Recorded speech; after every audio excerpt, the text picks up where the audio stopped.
What's going on, y'all? Welcome back to the channel for another book review. Today we have he's a return author for me. He's one I've read before. I've read one of his trilogies, and he's someone who in that trilogy knocked out of the park for me. So that'd be Mr. Blake Crouch, and his book Recursion is what we're reviewing today.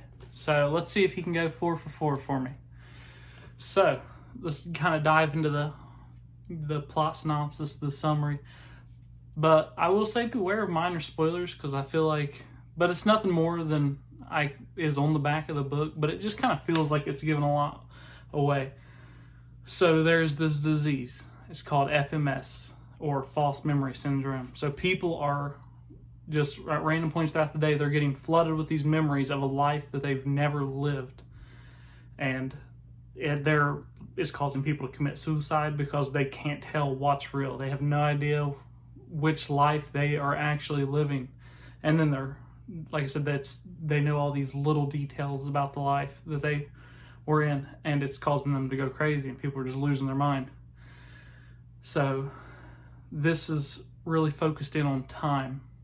So it's not really their minds that's happening, but time itself is what's at stake. So Barry Sutton, who is a New York City detective, and Helena Smith, who is a neuroscientist working on this big project, are trying to work together and break this time loop that is going on and kind of protect time itself from shattering. So that's kind of the rough synopsis of what's going on without getting into too much of everything. So let's kind of get into what big pros for this book. So Mr. Crouch is, as far as I know, I don't know any sci-fi writers writing right now who are writing as good content as he is. So I love his style of it, because it feels, when he writes his books, he picks concepts that don't feel like super futuristic, like we'll never get there, but they kind of feel like just around the corner, like one big break away from being realistic science. And he kind of relates like things we know now and kind of conceptualize them that way. So in this, the time travel, which may seem like a super futuristic thing, he kind of writes it in a way that it's a step away, and like one accident in a lab that we could figure out what it takes to get to that next step. And I really like that, because like I said, the time travel concept is such a fun one, because there's so many possibilities of storytelling ideas and stuff that you can do with it. And he hits a lot of those marks, and it is a lot of fun to kind of go through and see how he's going to use time travel to tell this story. And it allows for a lot of different things to happen. So people could die and they could come back. Things could happen and be a completely different way by the end of the story. And allowing multiple people to have access to that time travel really is fun, because it's like a fight for who can go back further and kind of make the changes that are needed to kind of win that battle of like influence of the future. So it was really fun seeing that. And like I said, the characters have their reasons, they have their motivations, which is nice. So like I said, Mr. Barry Sutton, he is, like I said, he's a New York City detective who tragically has lost a daughter and is out and doing investigations when he meets this woman suffering from FMS, who's telling him about these people, about the people that she knows now. So then he's going to investigate that and kind of trying to unravel the mystery of what's going on with this FMS. And Helena Smith is a neuroscientist working on a chair for people with Alzheimer's, so they can kind of preserve their memories. And like I said, the character, because her mother has Alzheimer's, so the characters have their motivations, they have their reasons for doing things. And like our antagonist, he has reasons for doing things as well. And that feels nice to kind of have those pulls and those reasons and things. And like I said, this story's told in 5 parts. Parts 1 through 3 are great. They're so exciting, fun. He plays a lot with the time travel and stuff. You get to see and kind of find out about a lot of these characters, and it really sets a good foundation.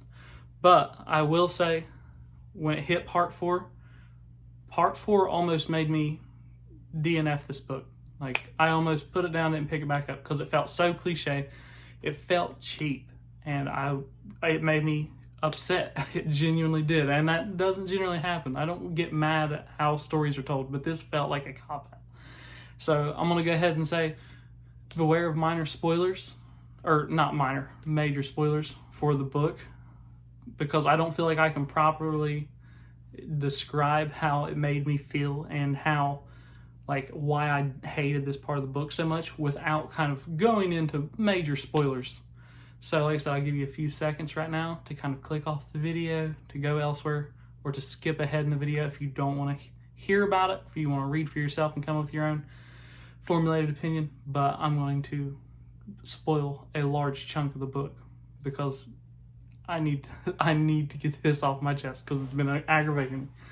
So, like I said, it follows these two.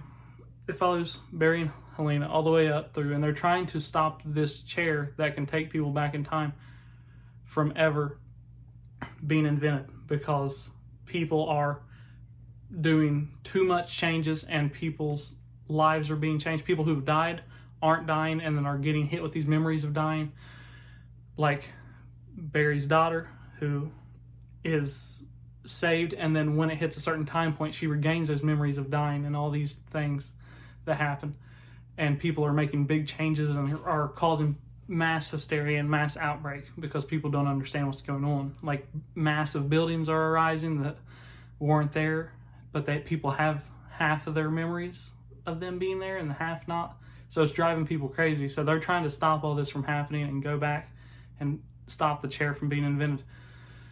So at the end of part 3, some wild stuff happens, and then the chair gets taken by the US government and is being used then, and it kind of follows them of them doing these like secret op missions, and then the plans for the chair get leaked, and the Chinese government and the Russian governments get them, and it just doesn't work. It doesn't feel good in this book.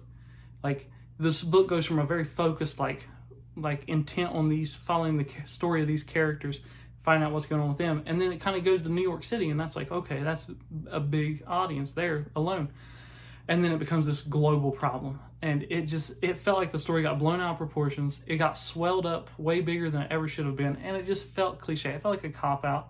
Like, I mean, they could have went back and prevented this from happening, and it didn't fit in the book because it got blown out of proportions and then had to get scaled way back down for the 5th part. So it felt like a wasted space of books, and it just didn't fit right. And I could not stand that. I despised that part of the book because it tried to make the story into something it wasn't. This was a story about a couple of characters trying to prevent these things from happening, and then it got blown way out of proportions, and it had a lot of trouble scaling back down. So I feel like I got my rant out there just because it was that frustrating for me to read that it almost made me not want to continue. And that, like I said, that doesn't really happen in books. Something like that, like a narrative choice, like, just makes me want to quit reading. But for some reason this didn't, and I just hated that. But I will say, he did a great job in the 5th part of the book, kind of trying to bring the reins back in and trying to fix what I feel like he knew was wrong with part 4. Because the way, like, part 5, really, like I said, it scales down because I think he realized part 4 just didn't work. Instead of taking it out, he just left it in and tried to fix it with part 5. So it kind of scales back down and focuses on Barry and Helena, and really works on them trying to finally get this loop broken and trying to figure out how to break this time loop that they're now perpetually stuck in. And like I said, it wraps up nicely and hones back in on the people who matter instead of focusing on the governments now and the story of what's happening there. So like I said, is able to scale back down and eliminate a lot of the issues I had with that section of the book. But all in all, I would say this book is solid. On parts 1 through 3, I would say I had this book at a 4.5 or a 4 on like a 5-star scale. But part 4 alone, it brought it at maximum it could be after that was a 3-star. And that, if that tells you kind of how much this drug this book down for me, I feel like that's an accurate depiction. That it was like took a book I thought was great in those first 3 parts. It was exciting, fun, conceptually good characters, had purpose, and were good narrative devices. But that single part just, it ruined it for me. And it's not a book that I would recommend for everyone. If you've read some of Blake Crouch's other works and you like his writing style, it's going to be the same writing style, good narrative up to that point. But like I said, I would not suggest starting with Blake Crouch here, because I feel like there's other books that are better to start with from what I've heard. But if you really like his writing, or you're looking for some kind of mind-bending time travel concepts, it's good for that. And like I said, concept-wise, it's great. I feel like the first half execution was great. One big blemish, and then it kind of wraps up nicely.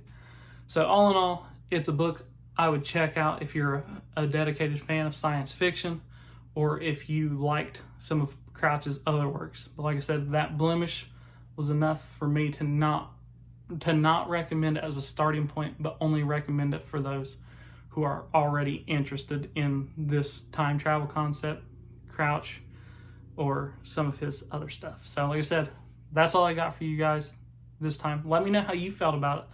And like I said, thanks for watching if you made it this far. It's greatly appreciated. Let me know how you feel about sci-fi in general right now. Let me know how you feel about this book if you've read it. Are you going to give it a shot after the way I've talked about it? Let me know down below. And that's all I got for you guys. But until next time, stay reading, y'all.